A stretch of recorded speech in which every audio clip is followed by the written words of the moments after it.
রান্না বান্না করতে আমার মন্দ লাগে না। রান্না করতে আমি বেশ ভালোবাসি। আজকে রাতে ডিনারেই চলে এসেছি বন্ধুরা। আজকে কিন্তু গরম, গরম খিচুড়ি রান্না করব। আর শীত যেহেতু পড়েছে রাত্রিবেলা এই খিচুড়ির থেকে ভালো অপশন আর কিছুই নেই। সাথে বেগুন ভাজা একটু স্পাইসি করে ঝাল মিষ্টি দিয়েই কিন্তু বেগুনটা ভাজা করব। শীতের বেগুন খেতে কে, কে ভালোবাসে? আমি তো দারুণ লাগে আমার।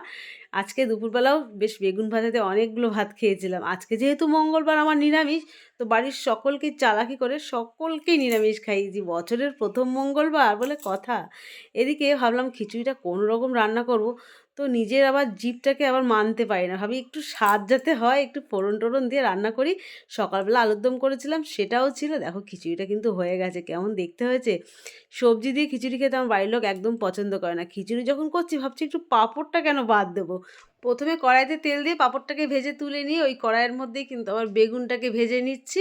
আর এখনই সবাই মিলে আমরা খেতে বসে যাব। এখন বাজে রাত ১০টা।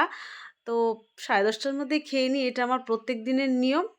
আর এই দেখো খিচুড়িটার ফাইনাল লুক, একদম মাখো, মাখো খিচুড়ি। কে খিচুড়ি খেতে ভালোবাসো চলে এসো আমার বাড়িতে। আমি এক কড়াই রান্না করেছি।